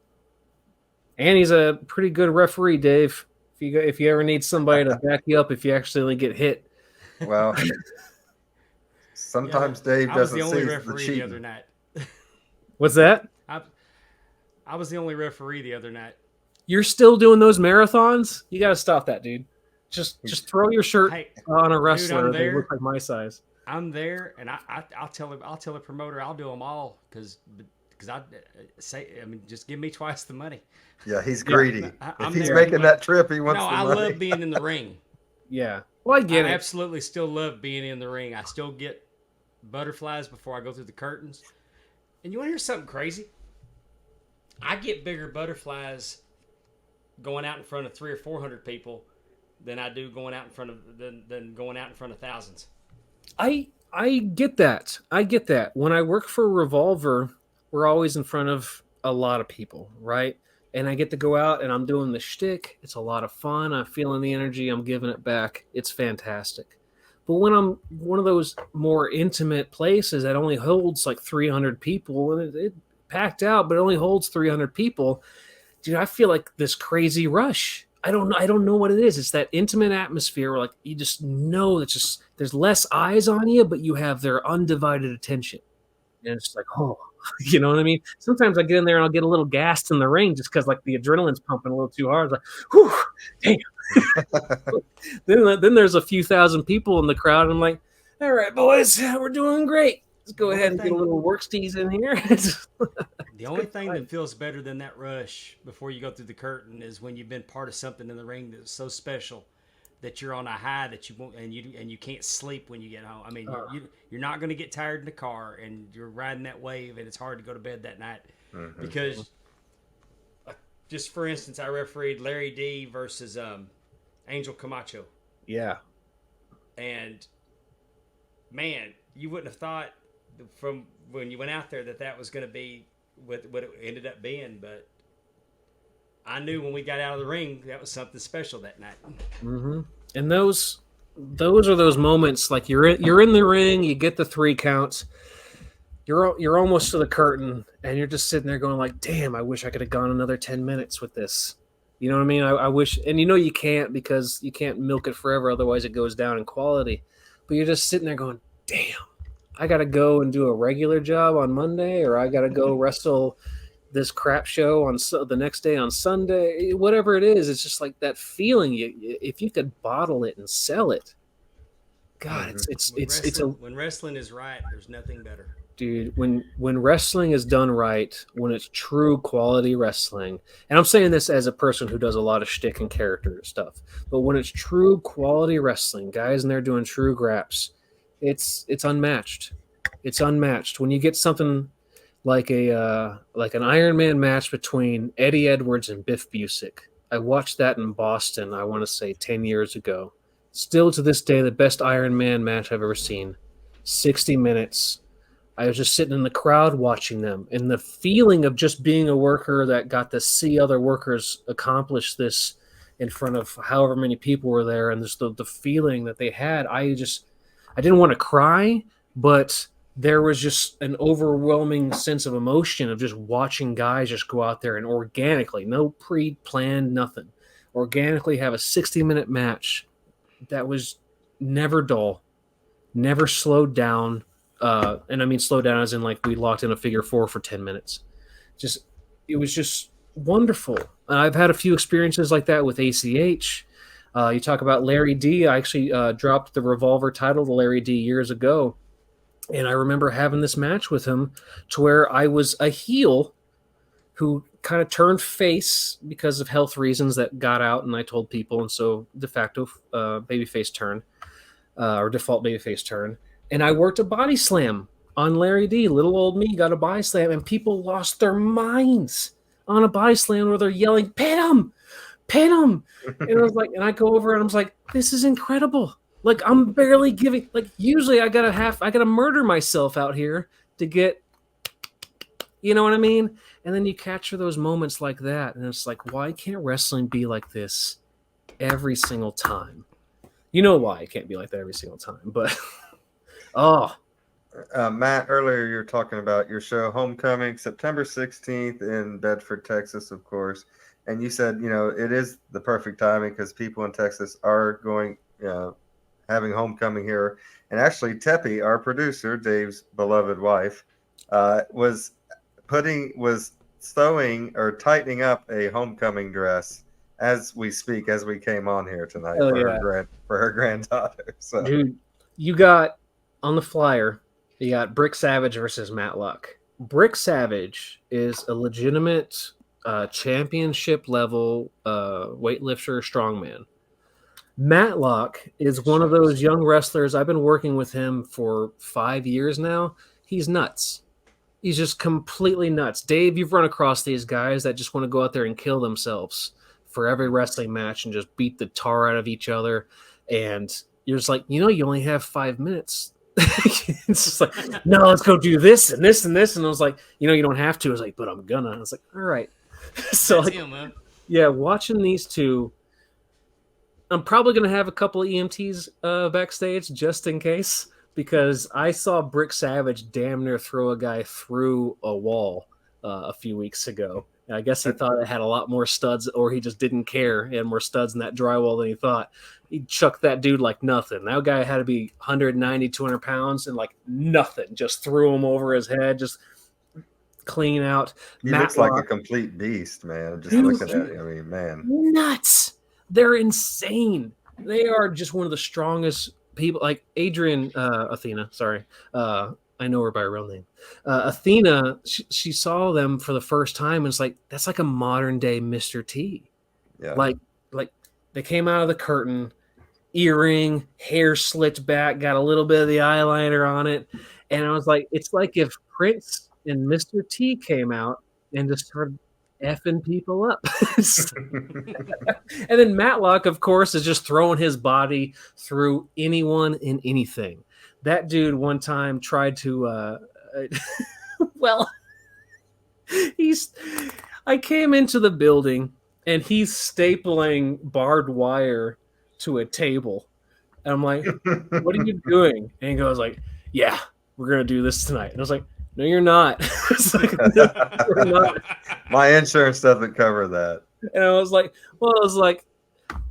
you can't, like, you're wrestling the boy band Behemoth.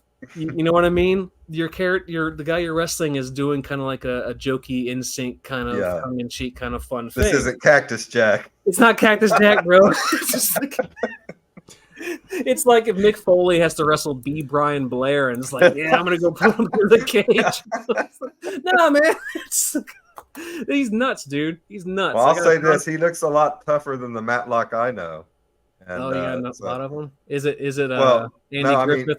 Andy Griffith. That's the only one I know, Matlock. You and me, Justin, we're gonna be great friends because every time I see him, I do the old Abe Simpson, Matlock, and they just stare at me like I'm an idiot because they have no idea what I'm talking about. Damn kids. Yeah. And the tag team championship. Yeah, dude. Jet Black and Dylan Cavins, the tag champions. They just became tag champions a few weeks ago, and I gotta tell you, Cavins is probably 5'2", 5'3", one of the fastest guys I've ever seen. Instantly beloved. And I guess you have to be when you're about 5'2" in the wrestling business and you're surviving. You're actually doing well. You know what I mean? Usually you get the small guy and nobody wants to tell him, was like, hey man, come on. You know what I mean? You're 80 pounds overweight. You're 5'2". You look like Stone Cold Steve Austin if you got caught drunk driving.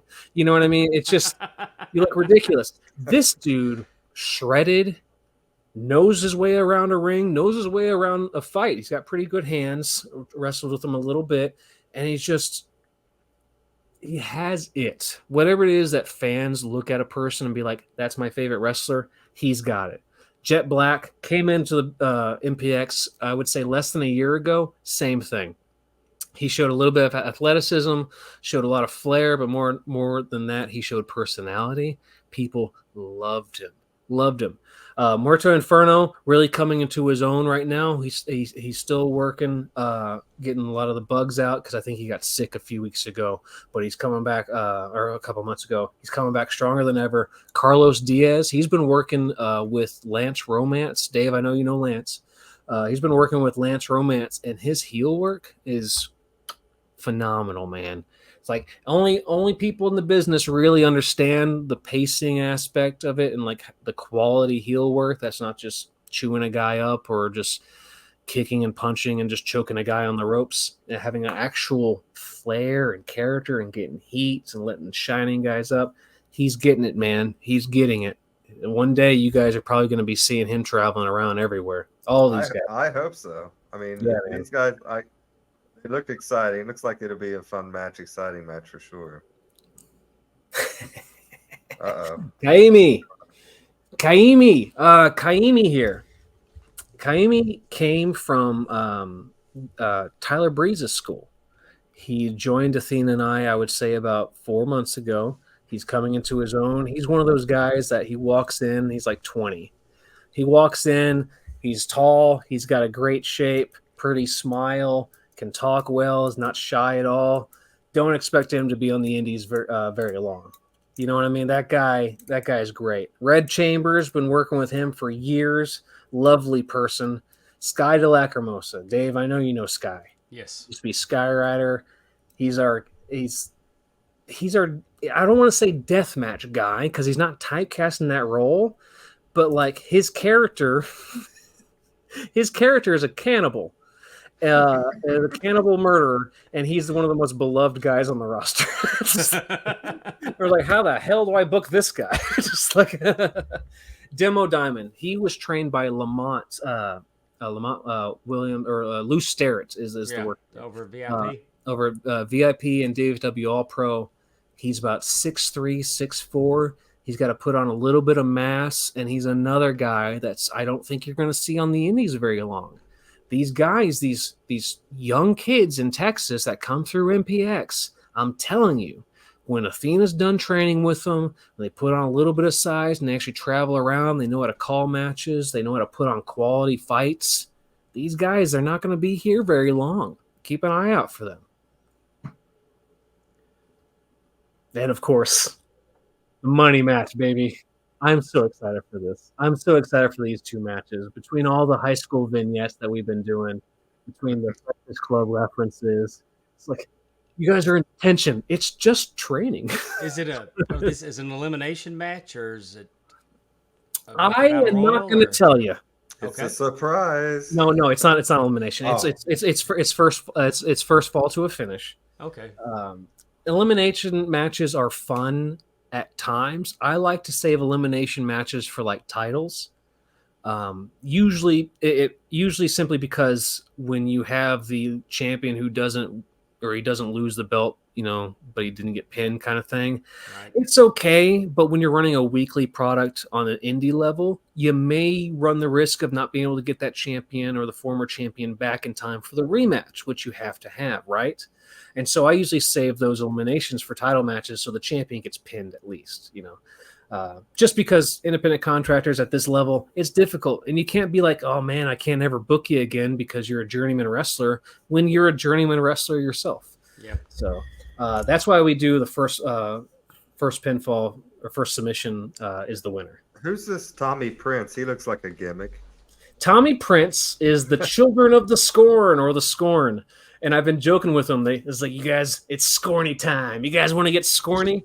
I was like, are you referencing just weed? Are you just saying like you want to get high? It's like, no, man, it's the Scorn. It's this and this. You're high, aren't you? It's like, all right, I smoked a little. he's our resident weed smoker. He and his brother Gabe Wilder. These guys, they're my student trainers. Thien and I, student trainers, we use them to work with the new people, getting them their 5 basic holds and bumps and things like that. He's a sweetheart of a guy. He's a black belt martial artist. I don't remember what martial arts because they're all tougher than me. But he is one of those guys that is just nothing but muscle and sinew.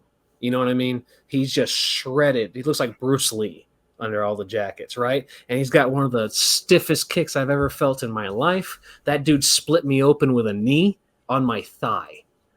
Just like 3-inch gash, just boom, just gushing blood from a kick that he just kind of like barely touched. And I was like, you need to wear kick pads. He's a sweetheart of a guy. Caleb Riley here, he is actually one of our students. He's had, I want to say, less than 20 matches.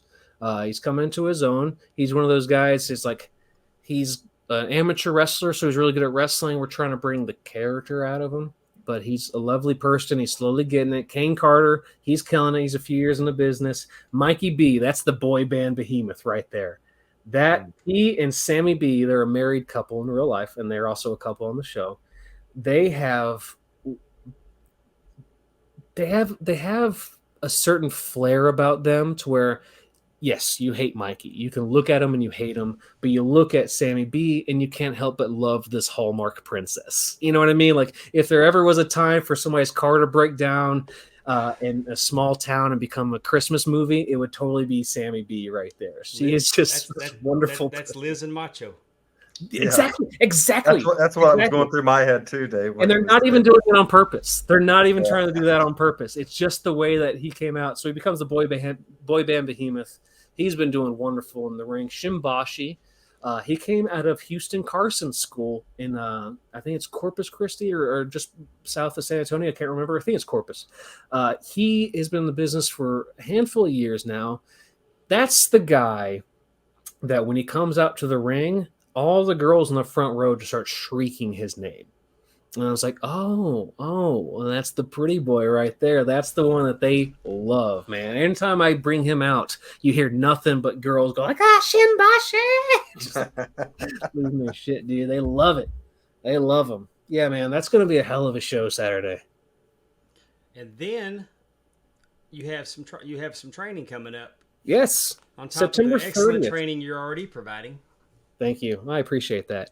Yeah, on top of Athena and myself training every 3 times a week, we bring in seminars about once a month. We had Devon Dudley come in this last month, and now we're having Alex Shelley come in. I'm not a big fan of guys coming in doing seminars and they're Joe Blow. You know what I mean? Yeah, you're a good wrestler, but have you made any money? And so Alex Shelley here, the king of the independents, the Impact champion, the Revolver Remix champion, one of the best seminars I've ever seen. And it's not one of those seminars where you go in there and they blow you up and they take your money and they give you a little bit of advice and that's it. It's tried and true business seminar. A lot of these guys, they want to go in and it's like, oh, show me this move and this spot, blah, blah, blah, blah. No, it's not just that. He actually explains to a wrestler how to entertain from a wrestler aspect without ruining the business, without any of that contact crap. He actually explains things to you in a way that I couldn't. You know what I mean? Like there's levels to this stuff, and he's experienced all of it. It's phenomenal. $75 entrance fee is nothing. Honestly, it's nothing with the knowledge you're about to get. He's been around for 20 years. Dude, one of the first independent matches I ever watched when I was in training and I didn't know too much about independent wrestling, I watched him and Brian Kendrick have a match where essentially they just kept the chain for about 15 minutes, and that was it. They just chain wrestled in the most beautiful grappling I've ever seen. No strikes, very few throws. It was just your babyface chain wrestling kind of match, which you would think, okay, this can get boring. You're stretching this out too long. Not once, man. It was so beautiful. It was like watching a dance between guys trying to rip each other's arms off. It was great. All right. Well, I sure do thank you. Well, thank you, man. I can't thank you enough for coming on tonight. I've enjoyed catching up with you. Next time I'm in Dallas, I'm going to need to come see you. Please do, man. Doors always open for you. It's been way too long, but when I'm there, I'm trying to. In fact, one of my daughters is watching now, Sarah. Oh, hey, Sarah. Sarah's out there. You were talking when Stephanie threw that up that she was the sexy nurse with the medics. Yes, I remember. I like Sarah. Good people there. And but I've only got so much time when I'm there on the weekend to try to see her, and she's way out and she's way out near Roy City, and my other daughter's in Flower Mound. And well, if you show up, dude, bring your ref shirt. You're working for free too. Yeah, because I don't pay people. I wouldn't have it any other way. Oh, the house was light, brother. Sorry, we didn't make any money. But no, seriously, I've been wanting to see I've been wanting to get out there and see the. It's not so new anymore, but you know what I mean. Yeah, well, dude, you're I love open what y'all invite are whenever doing you out want. there, and y'all do it weekly. Tell everybody where they can find you, and tell everybody where they can watch MPX. You can watch MPX at twitch.tv/Metroplex Wrestling. You don't even have to be a subscriber. Just follow. Come support these guys tearing it up. You're going to be the future of wrestling. You can find me on Instagram or Twitter. On Instagram, it is the Pro Wrestling Monster Hunter with underscore in between each word. Pro Wrestling Monster Hunter underscore in between each word. The other one is PW Monster Hunter on Twitter. I also have a Facebook, but I kind of just ramble on there and make snide remarks and sarcastic remarks. You don't need to follow that one. That's mostly for my parents. Find me on Twitter, PW Monster Hunter, Instagram, Pro Wrestling Monster Hunter with the underscore in between each word. My wife and I also have a Twitch account that we stream from. That's just us chatting or playing games. It is twitch.tv/halfdragonap. Half Dragon AP, like Athena Palmer. All right. There you go. Y'all check them out. Oh, there's that beautiful lady. And you can check her out on Ring of Honor every week. Gorgeous.